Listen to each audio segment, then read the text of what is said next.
Бисмиллах, қыздар. Қазіргі уақытта осы видеода көзіңізді жұмыңыз. Жай ғана көзіңізді жұмыңыз. Көз алдыңызға өзіңіздің кішкентай өзіңізді елестетіңіз. Терең демалыңыз.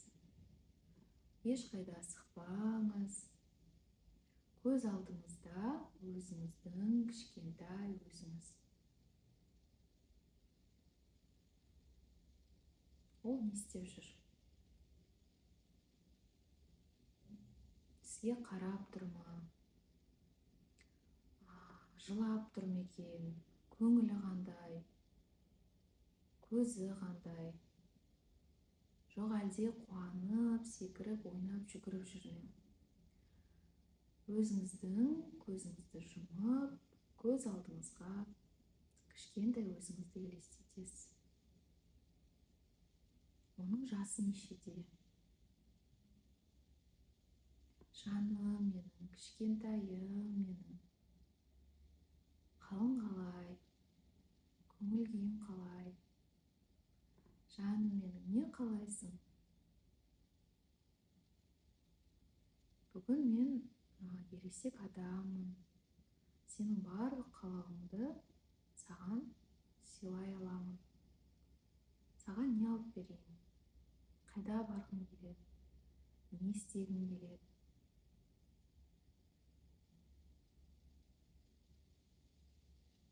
Ішкі көңіл күйің қалай болып жатыр?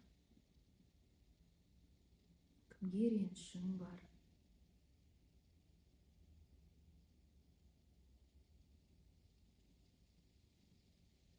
Ұялмай маған айта ғой.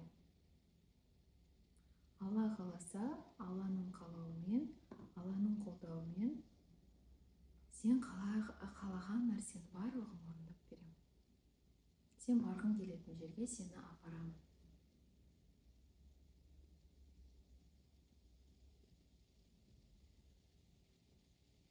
Осы техниканы жасау арқылы сіз өзіңіздің ішіңіздегі маленькая девочканы қуантасыз. Не себепті бұл өте маңызды? Өйткені біздің детское состояние, яғни бала состояниесі, ол тікелей біздің сезімімізге әсер етеді. Не себепті не істегің келеді деген сұрақтар қойылды. Өйткені біз өзіміздің сезімдерімізді, өзіміздің ойымызды, өзіміздің қалауларымызды басып тастаған сайын, әрқашан баса бергеніміз үшін бүгінгі таңда біз өзімізді өзіміз естімейміз. Біз қалауымызды естімейміз. Дәл осы ретте, қыздар, сіздерге тапсырма. Қазір осы сұрақтарға жауап берген кезде ішкі маленькая девочкаңыз қандай состояниеде болды? Оның көзі қандай болды? Оның әрекеті қандай болды?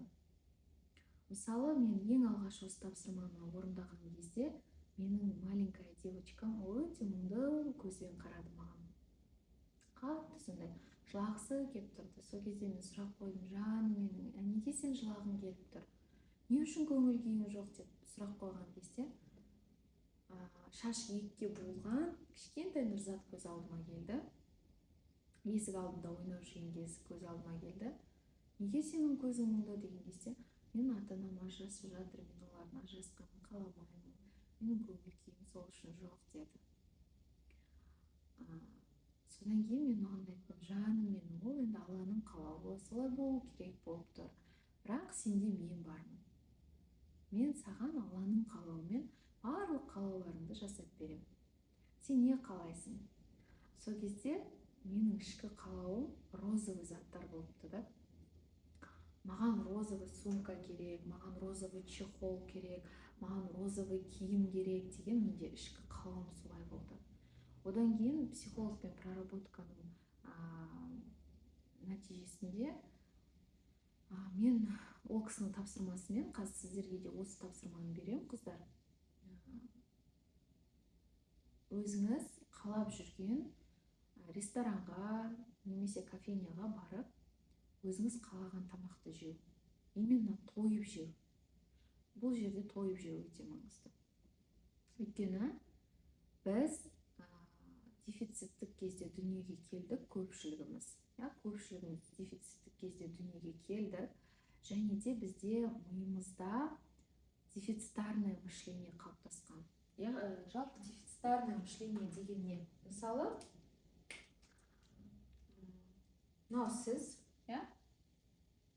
мынау сіз болсаңыз, сізден ата-анаңызға запрос туындайды. Яғни айтасыз, анашым, әке, маған осындай нәрсе алып беріңіздерші дейсіз. Немесе сіз жаңағыдай үйіңізде тәттілер тұрғанын, заттар тұрғанын көресіз, соны сұрайсыз ата-анаңыздан. Яғни сізден ата-анаңызға запрос туындайды. Немесе айтасыз, маған мынандай зат алып беріңізші, мынандай зат алып беріңізші дейсіз. Бірақ сіздің запросыңызға ата-ана тарапынан жауап қайтпауы мүмкін. Ата-ана тарапынан сізге жауап қайтпауы мүмкін. Сізге ол қалауларыңыз алып берілмейді. Сөйтіп, сіз не істейсіз? Сіз бір рет айтасыз, екі рет айтасыз, тағы да бір нәрсе сұрайсыз, өтініштеріңіз болады. Солай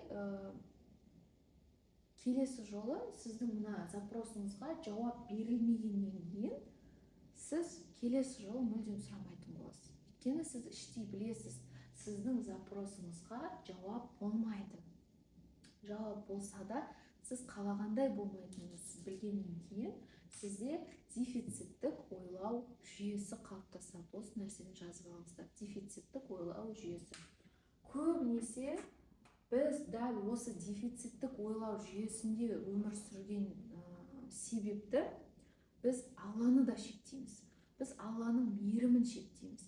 Біз Алланың мейірімін деген өзінде, қыздар, Алланың шексіз мейірімін, Алланың шексіз махаббатын, Алланың шексіз жомарттығын, Алланың шексіз жұмсақтық иесі екенін барлығын біз шектеп тастаймыз. Және де біздегі бір қателіктердің бірі, біз күйеуімізден күтеміз. Біз күйеуімізді Құдай дәрежесіне көтеріп жібереміз. Әсіресе ұзақ уақыт декретте отырған, немесе созависимый отношенияға кіріп кеткен, жалпы ер адамдар не деп айтады? Жұмыс істемей қой, былай істеме, бүйтпе, сөйтпе дейді. Сөйтіп, әйел адам сол нәрсеге көнеді. Ол жақсы да емес, жаман да емес. Ол нәрсенің өзіндік ортасын таба білу маңызды. Сіз үйде отырсаңыз да өзіңізді жоғалтпау маңызды. Өзіңізге деген құндылығыңызды жоғалтпау маңызды. Сіз өзіңізді танитын болсаңыз, өзіңіздің мықты тұстарыңызды білетін болсаңыз, сізді тұлға ретінде де өзге адамдар сыйлайтын болады. Егер сіз өзіңізге өзіңіз қызық болсаңыз, сіз күйеуіңізге де қызық боласыз. Ол өте маңызды. Енді бұл жердегі мен айтқым келетін нәрсе, қыздар, ол дефициттік ойлау жүйесі дегеніміз барлық нәрсені күйеумен шектеу. Күйеуім рұқсат еткен жоқ, мен оған қолым жете алмайды, күйеуім бүйткен жоқ, мен бүйтпеймін, немесе күйеуім маған алып бермейді, ол мені қыдыртпайды деген емес. Күйеу ол Алланың пендесі, ол Алланың жаратқан пендесі, яғни ол Алланың құлы. Ер адамды біз күйеуіміз ретінде сыйлау маңызды.